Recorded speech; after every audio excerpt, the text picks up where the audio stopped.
Shalom Bapak Ibu Saudara yang terkasih di dalam Tuhan. Hari ini kita akan merenungkan bagian firman Tuhan dari Ulangan 21 dan 22. Kita akan membaca dari Ulangan 22 ayat yang pertama. Apabila engkau melihat bahwa lembu atau domba saudaramu tersesat, janganlah engkau pura-pura tidak tahu. Haruslah engkau benar-benar mengembalikannya kepada saudaramu itu. Saya berikan judul dari renungan ini, jangan pura-pura tidak tahu. Jangan pura-pura tidak tahu. Bukan hanya di ayat yang pertama, di ayat yang ketiga pun ketika dikatakan, demikianlah kau perbuat dengan setiap barang yang hilang dari saudaramu dan yang kau temui tidak boleh engkau pura-pura tidak tahu. Ayat yang keempat, apabila engkau melihat keledai saudaramu atau lembunya rebah di jalan, janganlah engkau pura-pura tidak tahu. Engkau harus benar-benar menolong.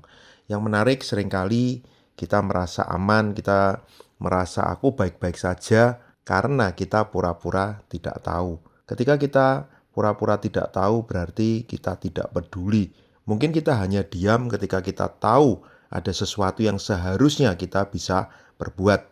Memang dalam konteks ayat ini, ketika ada milik saudara kita yang kita tahu, oh itu milik saudaraku, dan kita tidak bisanya diam. Aku tidak mengambilnya, aku tidak mencurinya, aku juga tidak merugikan saudaraku. Tetapi yang menarik, bagian ini justru menjadi satu perintah yang menarik. Kamu pun akan melakukan kesalahan, kamu juga melanggar ketika kamu pura-pura tidak tahu.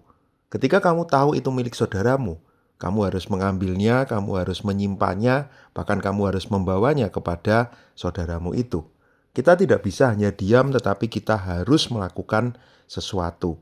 Bukankah hal ini menarik di zaman ini ketika banyak orang seringkali tidak melakukan sesuatu?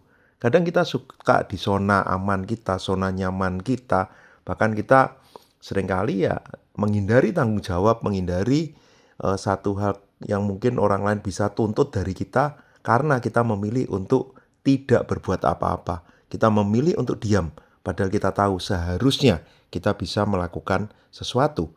Seharusnya kita bisa menolong. Seharusnya kita bisa peduli. Semoga bagian ini mengingatkan kita, khususnya di tengah zaman yang orang begitu individualistis dan di tengah zaman yang orang mencari keuntungannya sendiri. Bagaimana kita mau sungguh-sungguh peduli dengan orang-orang di sekitar kita. Ketika kita berkata kita adalah orang-orang yang sudah dikasihi Tuhan, tentu kita ingin mengasihi Tuhan. Dan sebagai orang yang dikasihi dan mengasihi Tuhan, kita tidak mungkin untuk diam dan tidak mengasihi sesama. Kasih kepada sesama tentu diwujudkan di dalam tindakan, di dalam perbuatan yang kita lakukan untuk kebaikan orang-orang di sekitar kita. Artinya kita tidak akan tinggal diam ketika kita tahu kita bisa berbuat sesuatu untuk orang-orang di sekitar kita. Semoga bagian ini mengingatkan kita, memotivasi kita untuk kita boleh lebih peduli dan berbuat sesuatu. Secara khusus bagi saudara seiman kita, bagi rekan-rekan di gereja, mungkin di dalam kelompok KTB kita, mungkin di dalam persekutuan kita. Biarlah kita bukan menjadi orang yang hanya diam. Dan bahkan kita hanya pura-pura tidak tahu padahal kita bisa melakukan sesuatu. Karena bukankah kita bersama dengan yang lain diizinkan untuk kenal, untuk tinggal bersama. Karena Tuhan mau kita boleh saling menguatkan. Yang kuat menanggung yang lemah. Kita boleh saling melengkapi. Kita boleh menjadi anggota tubuh Kristus yang berfungsi dengan baik.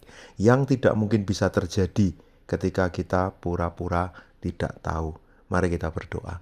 Bapa di surga, kami bersyukur kalau kami tidak hidup sendirian. Kami punya saudara seiman dan kami tahu Tuhan izinkan kami hidup bersama untuk kami belajar saling mengasihi. Seperti Engkau yang sudah mengasihi kami, biarlah kami boleh membagikan kasih Tuhan kepada orang-orang di sekitar kami.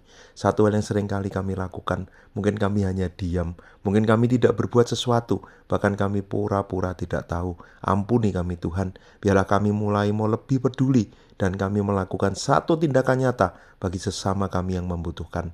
Di dalam nama Tuhan Yesus kami berdoa. Amin.